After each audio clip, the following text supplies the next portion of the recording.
नमस्कार। मैं राजनीतिक परिवार में पैदा हुआ। जब मैं छोटा सा था 1980 में प्रियंका और मैं घर में लेई बनाते थे, रात को निकलकर पोस्टर चिपकाते थे। चुनाव समझता हूं। 20 साल से मैं स्वयं चुनाव लड़ रहा हूं।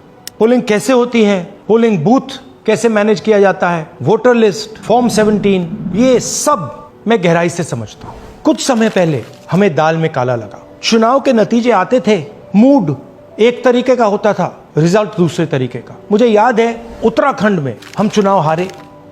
बाद में मैंने कैंडिडेट से पूछा कि जहां रोड शो हुआ था वहां जाके देखिए हमें कितने वोट मिले। हजारों लोग आए थे, पोलिंग बूथ में किसी ने वोट नहीं किया। यह असंभव था, यह हो ही नहीं सकता। उसके बाद छत्तीसगढ़ और मध्य प्रदेश के रिजल्ट, हमें लगा कुछ ना कुछ गलत हो रहा है। 2018 में मध्य प्रदेश में चुनाव होता है, हम जीतते हैं। हमारी सरकार चोरी हुई थी। 2023 में चुनाव होता है, मैंने अपने आंखों से भारत जोड़ो यात्रा में देखा, भयंकर एंटी इनकम्बेंसी, और हमें 65 सीट मिलते हैं। इम्पॉसिबल, हो ही नहीं सकता। और फिर महाराष्ट्र में पहली बार हमें सबूत मिला। विधानसभा और लोकसभा के बीच में जादू से नए वोटर आते हैं, और जहां भी इन नए वोटर्स ने वोट किया वहां वोट बीजेपी को गया। महाराष्ट्र चुनाव के बाद जब हमें डाउट हुआ, हमारे गठबंधन के सारे नेताओं ने प्रेस कॉन्फ्रेंस किए और हमने इलेक्शन कमीशन से कहा कि आप हमें वोटर लिस्ट दीजिए, वीडियो रिकॉर्डिंग दीजिए। इलेक्शन कमीशन ने मना किया। ना उन्होंने हमें वोटर लिस्ट दी और ना उन्होंने वीडियो रिकॉर्डिंग दी। डाउट हुआ, क्यों नहीं दे रहे, क्या कारण है? तो हमारे दिमाग में सवाल उठा, क्या इलेक्शन कमीशन बीजेपी की मदद कर रहा है? क्या इलेक्शन कमीशन ही इलेक्शन को चोरी करवा रहा है? इसके बाद हमने एक टीम सेटअप की और हमने उन्हें कहा कि आप जाइए, एक कंस्टिट्यूएंसी में जाके ढूंढिए, सच्चाई ढूंढिए, किस प्रकार से चीटिंग की जा रही है, किस प्रकार से यह काम किया जा रहा है और कौन कौन इस काम को कर रहे हैं। सबसे महत्वपूर्ण बात यह है कि इलेक्शन कमीशन डिजिटल डेटा नहीं देता है, फिजिकल डेटा देता है। मतलब लाखों कागज में वोटर लिस्ट दे देगा, मगर डिजिटल वोटर लिस्ट किसी को कभी नहीं देता है। क्यों नहीं देता? कारण क्या है? कारण है कि अगर डिजिटल डेटा मिल जाए तो इलेक्शन कमीशन की सच्चाई पूरे देश को पता लग जाए। हमने टीम को बताया, मैंडेट दी कि आप जाके चेक कीजिए, आप 5-7 सीटों पे पता लगाइए कि चीटिंग हुई, और अगर हुई तो कैसे हुई।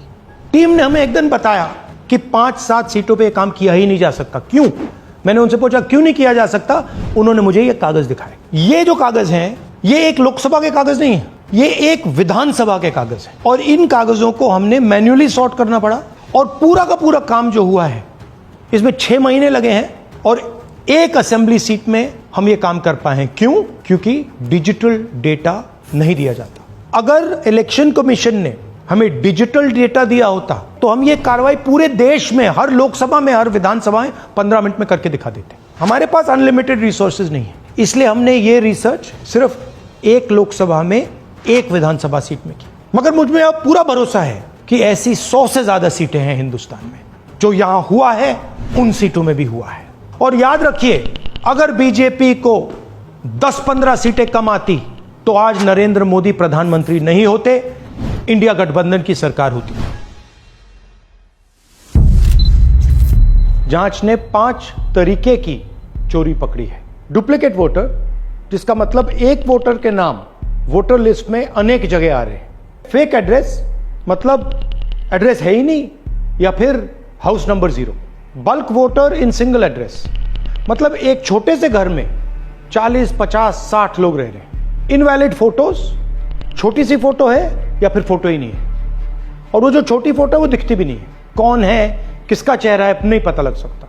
Misuse of form 6। Form 6 first time voters के लिए होती है, मतलब जिनकी एज 18-20 साल की हो, मगर वोटर लिस्ट में 90 साल के लोग फॉर्म 6 का प्रयोग कर रहे हैं। चुनाव में 6,50,000 वोटर थे, उसमें से 1 लाख चोरी के थे। अब मैं आपको 5 उदाहरण देता हूं। यह देखिए, गुरकीरत सिंह डांग, इसका नाम 4 अलग अलग बूथों पे आता है। यह कैसे हुआ और क्यों हुआ? एक और उदाहरण, विशाल सिंह, वाराणसी में वोटर लिस्ट में नाम है और बेंगलोर में 2 बार वोटर लिस्ट में नाम आता है।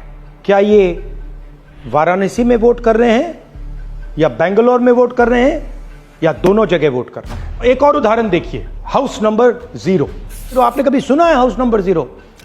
हमने तो नहीं सुना था, मगर बेंगलोर में हजारों हाउस नंबर 0 हैं वोटर लिस्ट पे। हाउस नंबर 35 की कहानी सुनिए। छोटा सा घर है, ज्यादा से ज्यादा 4 लोग रह सकते हैं, मगर इस 35 में 80 लोग वोटर लिस्ट में रजिस्टर्ड है। ये ईआरओ ने कैसे अप्रूव किया, क्यों अप्रूव किया, पता लगाना है।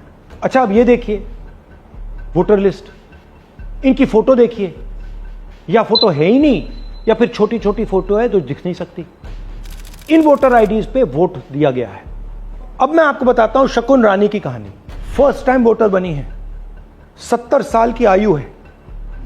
एक बार फॉर्म 6 का प्रयोग किया और उसके कुछ ही महीने बाद दूसरी बार फॉर्म 6 का प्रयोग होता है। 2 बार इनका नाम वोटर लिस्ट में आता है और फर्स्ट टाइम वोटर की लिस्ट में आता है।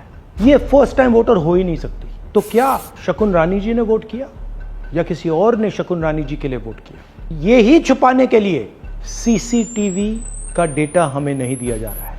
और ये शकुन रानी जी अकेली नहीं है, ऐसे हजारों लोग हैं जिन्होंने फॉर्म 6 का प्रयोग करके 2-3 बार वोटर लिस्ट में नाम डाला है। हमने पहले इलेक्शन कमीशन से इलेक्ट्रॉनिक वोटर लिस्ट मांगी थी, सीसीटीवी फुटेज मांगी थी। उन्होंने अपना काम नहीं किया, हमें नहीं दिया। फिर हमने अपना इन्वेस्टिगेशन कराया, आरटीआई भरे और हमारे पास डेटा आया। भाइयों और बहनों, सच्चाई यह है कि हिंदुस्तान में इलेक्शन कमीशन और बीजेपी मिलकर इलेक्शन चोरी कर रहे हैं। यह पूरा का पूरा सबूत ब्लैक एंड व्हाइट में आज हमने आपको दिया है। इलेक्शन कमीशन जानता है कि हमने उनकी चोरी पकड़ ली है, इसीलिए एसआईआर आया है। यह एसआईआर जो है इंस्टीट्यूशनलाइज चोरी है। इलेक्शन कमीशन खुलकर बिना डरे बीजेपी के साथ मिलकर चोरी कर रहा है। और ये जो एसआईआर है, इसका लक्ष्य गरीबों का जो हक है, उनका वोट जो है, उनसे चोरी करने का है। मैं आपको एक और बात बताना चाहता हूं। इस पूरी इन्वेस्टिगेशन में हमने वोटर एडिशन को देखा है, मगर जितना एडिशन होता है शायद उससे ज्यादा डिलीशन होता है, सबट्रैक्शन होता है।